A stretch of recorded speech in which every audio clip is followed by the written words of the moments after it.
Hello viewers, आज हम exercise 3.3 class 10th के उसका इंट्रोडक्शन चैप्टर की बात करेंगे। यहाँ पे क्या है कि मैं एक एग्ज़ाम्पल के थ्रू आपको एक नया तरीका जिसको सब्स्टिट्यूशनल मेथड बोलते हैं हिंदी में, प्रतिस्थापन विधि, उससे कैसे आंसर ज्ञात किया जाता है, किससे आंसर कैलकुलेट किया जाता है, वो यहाँ पे देखेंगे। चलिए ध्यान रखिएगा, एक नया मेथड है जिसका नाम है सब्स्टिट्यूशनल मेथड यानी प्रतिस्थापन विधि। एग्जाम्पल हमारे पास है कि x + y = 14 और x - y = 4। ये एक सिंपल सा एक एग्जाम्पल है और इस एग्जाम्पल को सॉल्व करके हम यहाँ पे आंसर फाइंड आउट करेंगे।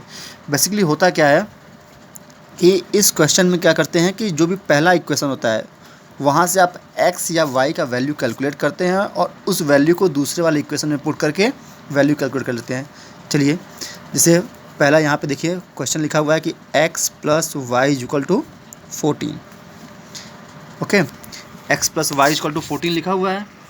अब क्या करना है कि यहाँ से x या y किसी भी वैल्यू आप कैलकुलेट कर सकते हैं। यानी अगर हम y को उस साइड लें तो हो जाएगा x = 14 - y।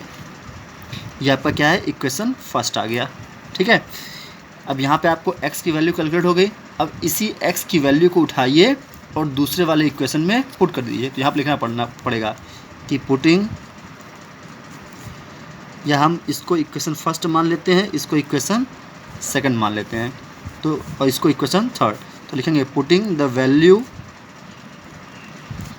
Of x from equation third to equation second. यानी हिंदी में बात करेंगे तो समीकरण तीसरे से x के मान को समीकरण 2 में रखने पर, समीकरण 2 में रखने पर अब क्या करना है कि ये x का वैल्यू आया है 14 - y ने, इस वैल्यू को उठा के हमें यहाँ पे पुट कर देना है। तो इक्वेशन सेकंड क्या था, इक्वेशन सेकंड है आपका x - y = 4। इक्वेशन सेकंड है। अब ध्यान रखिए, हम x का वैल्यू क्या है, इक्वेशन थर्ड जो है वो ऑलरेडी कैलकुलेट कर चुके हैं। यानी x जो है वो 14 - y है ना, तो x के प्लेस पे हम 14 - y लिखेंगे। ध्यान रखिए, x का मान यहाँ हम निकाल चुके हैं, तो उस x के मान को इस समीकरण में रखते हैं। यानी x के स्थान पे हम 14 - y लिखेंगे। यानी x के यहाँ पे हो जाएगा 14 - y, ये x के प्लेस पे हुआ, फिर ये -y ये वाला है। ध्यान रखिएगा, x के स्थान पे 14 - y और -y जगह पे -y वैसे का वैसे ही आ जाएगा, = 4। अब इसके बाद क्या करेंगे, नंबर गिनती को एक तरफ और लेटर को एक तरफ। तो ये 14 उस साइड जाएगा तो बचेगा क्या, -y = 4 पहले से था, ये 14 इधर जाएगा तो -14 हो जाएगा।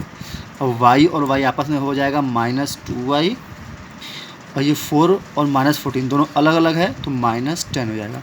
माइनस और माइनस कैंसिल, तो y = 10/2। इसको कैंसिल कर लीजिए 5, यानी y की वैल्यू 5 आ गई है। अब इस y की वैल्यू को आप चाहे इक्वेशन फर्स्ट में, सेकंड में या थर्ड में किसी में भी वैल्यू पुट करके हम क्या है x का वैल्यू निकाल लेंगे। यहाँ लिखेंगे कि putting the value of y, putting the value of y in equation, किसी भी इक्वेशन में फर्स्ट, सेकंड, थर्ड, फोर्थ, किसी इक्वेशन में आप इसका कैलकुलेट कर सकते हो। तो हम क्या करेंगे, इक्वेशन फर्स्ट में रख रहे हैं, इक्वेशन फर्स्ट।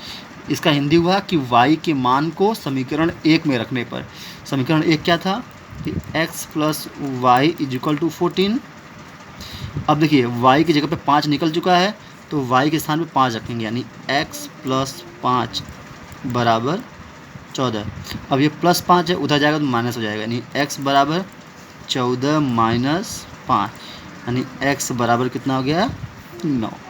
यानी आपको यहाँ पे x की वैल्यू 5 और y की वैल्यू 5 और x की वैल्यू 9 है।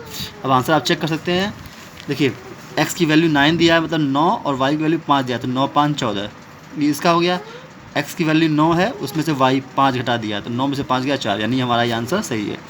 तो ये क्या है, आपका सब्स्टिट्यूशनल मेथड है। करना क्या था आपको जो भी क्वेश्चन का समीकरण दिया, इक्वेशन दिया है, उसमें से आप x या y किसी का भी वैल्यू, जैसे यहाँ पे एक क्वेश्चन लिखा है x = 14 - y, आप इसको ऐसा भी कर सकते थे कि ये x plus y is equal to 14 है, तो y को इधर रहने दिया, x को उधर ले गए, y is equal to 14 minus x. अब कोई भी वैल्यू को कर सकते हैं, आप x की वैल्यू भी निकाल सकते हैं, y की वैल्यू निकाल सकते हैं, और इस वैल्यू को आप फिर अब ये इक्वेशन थर्ड हो जाता है इस तरह से, और इस इक्वेशन थर्ड को आप सेकंड वाले इक्वेशन में वैल्यू पुट करके इसका मान रख के आप x और y कैलकुलेट कर सकते हैं। यानी आप x का भी मान निकाल सकते हैं, y के भी मान निकाल के क्या है इक्वेशन में रख के आपको सॉल्व कर सकते हैं। Okay, thank you.